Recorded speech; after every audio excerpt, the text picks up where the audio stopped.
Hi, I'm Hobie Wan. This is Red Chair Reading. Today I'm reading The Tower Treasure, Hardy Boys book number 1 by Franklin W. Dixon. We are on chapter 3, The Threat. You're getting to be pretty good on that motorcycle, Frank, Joe said as the boys rode into the Hardy garage. I'm not even scared to ride alongside you anymore. You're not scared. Frank pretended to take Joe seriously. What about me, riding with a daredevil like you? Well, Joe countered, let's just admit that we're both pretty good. It sure was swell of Dad to let us have them, Joe continued. Yes, Frank agreed, and if we're going to be detectives, we'll get a lot of use out of them. The boys started toward the house, passing the old-fashioned barn on the property.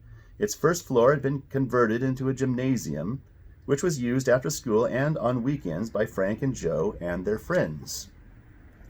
The Hardy home, on the corner of High and Elm Streets, was an old stone house set in a large tree-shaded lawn. Right now, crocuses and miniature narcissi were sticking their heads through the light green grass. Hello, Mother, Frank said as he pushed open the kitchen door. Mrs. Hardy, a petite, pretty woman, looked up from the table on which she was stuffing, a large roasting chicken, and smiled. Her sons kissed her affectionately, and Joe asked, Dad upstairs? Yes, dear, he's in his study. The study was Fenton Hardy's workshop. Adjoining it was a fine library, which contained not only books but files of disguises, records of criminal cases, and translations of thousands of codes. Walking into the study, Frank and Joe greeted their father. We're reporting errand accomplished, Frank announced. Fine, Mr. Hardy replied.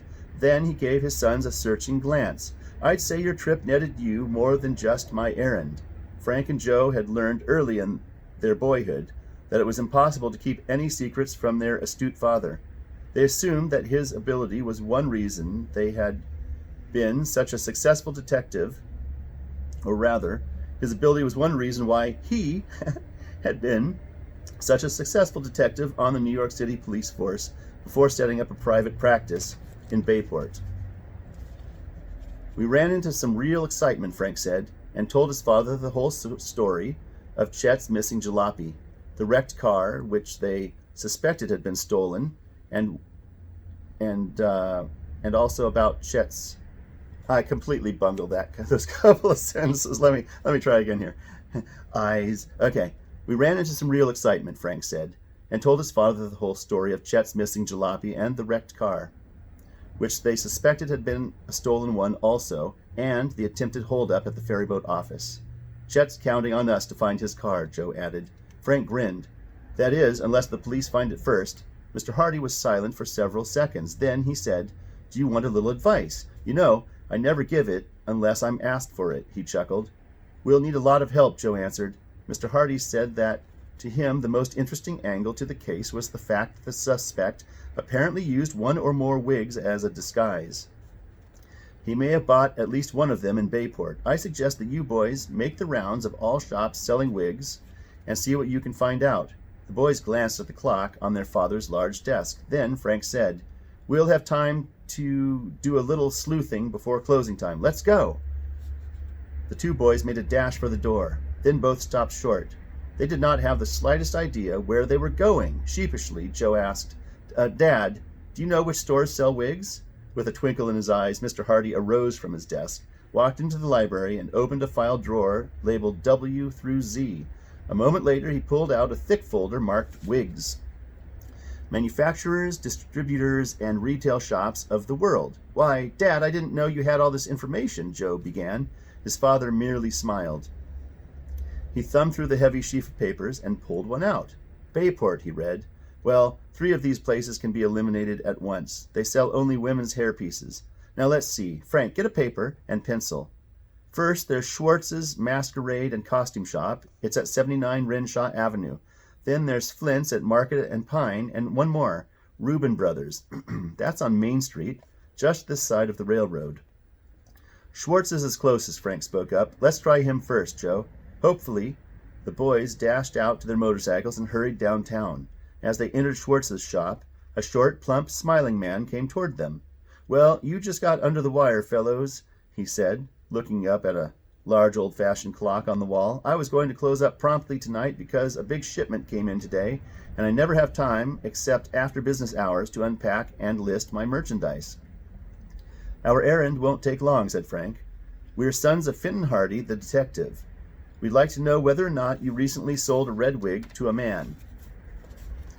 Mr. Schwartz shook his head. I haven't sold a red wig in months, or even rented one.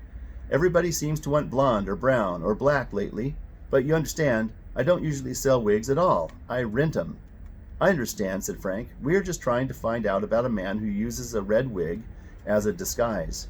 We thought he might have bought or rented it here, and that you would know his name. Mr. Schwartz leaned across the counter. This man you speak of, he sounds like a character.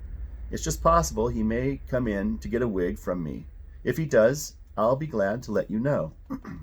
The boys thanked the shopkeeper and were about to leave when Mr. Schwartz called. Hold on a minute. The Hardys hoped that the dealer had suddenly remembered something important. This was not the case, however. With a grin, the man asked the boys if they would like to help him open some cartons which had arrived and to try on the costumes. Those folks at the factory don't always get the sizes marked right, he said. Would you be able to stay a few minutes and help me? I'll be glad to pay you. Oh, we don't want any money, Joe spoke up. To tell the truth, I'd like to see your costumes. Mr. Schwartz locked the front door of his shop, then led the boys into a rear room. It was so filled with costumes of all kinds and paraphernalia for theatrical work, plus piles of cartons, that Frank and Joe wondered how the man could ever find anything. Here's today's shipment, Mr. Schwartz said, pointing to 6 cartons standing not far from the rear entrance of his shop. Together, he and the boys slit open the boxes and one by one lifted out a king's robe, a queen's tiara, and a little Bo Peep costume. Suddenly, Mr. Schwartz said, Here's a skeleton marked size 38. Would one of you boys mind trying it on? Frank picked up the costume, unzipped the back, and stepped into the skeleton outfit. It was tremendous on him, and the ribs sagged ludicrously. Guess a fat man modeled for this, he remarked, holding the garment out to its full width. At that moment, there was a loud rap on the front door of the store. Mr. Schwartz made no move to answer it. I'm closed, he said. Let him rap. Suddenly, Frank had an idea. The thief who used wigs might be the late customer, coming on purpose at this hour to avoid meeting other people. Without a word to the others, he dashed through the doorway and into the store and toward the front entrance. He could vaguely see someone waiting to be admitted, but the stranger gave one look at the leaping, out-of-shape skeleton and disappeared in a flash. At the same moment, Frank tripped and fell headlong. Mr. Schwartz and Joe, hearing the crash, rushed out to see what had happened. Frank, hopelessly tangled in the skeleton attire, was helped to his feet. When he told the others why he had made his unsuccessful dash to the front door, they conceded he might have a point. But you sure scared him away in that outfit, Joe said, laughing. He won't be back. The boys stayed for over half an hour, helping Mr. Schwartz, then said goodbye and went home. Monday we'll tackle the other 2 wig shops, said Frank. The following morning, the Hardy family attended church. Then, after dinner, Frank and Joe told their parents they were going to ride out to see Chet Morton. We've been invited to stay to supper, Frank added, but we promised not to get home late. The Hardys picked up Callie Shaw, who also had been invited. Gaily, she perched on the seat behind Frank.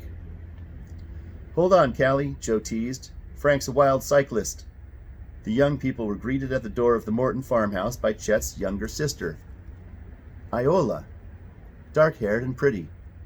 Joe Hardy thought she was quite the nicest girl in Bayport High and dated her regularly.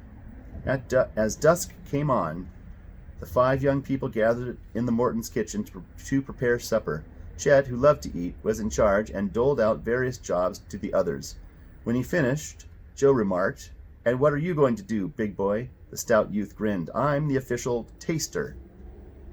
A howl went up from the others. No worky, no eaty, said Iola flatly. Chet grinned. Oh, well, if you insist, I'll make a little side dish for all of us. How about Welsh rabbit? You're elected, the others chorused, and Chet set to work. The farmhouse kitchen was large and contained a group of windows in one corner. Here stood a large table where the young people decided to eat. They had just sat down when the telephone rang. Chet got up, walked out into the hall to answer it. Within a minute, he re-entered the kitchen, his eyes bulging. What's the matter? Iola asked quickly. I've been threatened, Chet replied. Threatened? The others cried out. How? Chet was so frightened he could hardly speak, but he managed to make the others understand that a man had just said on the telephone, "You'll never get your jalopy back, and if you don't lay off trying to find me or your car, you're going to get hurt." Whew, Joe cried. This is getting serious. Callie and Iola had clutched their throats and were staring wild-eyed at Chet. Frank, about to speak, happened to glance out the window toward the barn. For an instant he thought his eyes were playing tricks on him, but no, they were not. A figure was sneaking from the barn and down the lane toward the highway. "Fellows," he cried suddenly, "follow me." And that is the end of chapter 3. Click the button over there for the next chapter, which will release every other morning, about 7 a.m. Pacific. And click this one to subscribe. Thanks for watching. Clicky, clicky.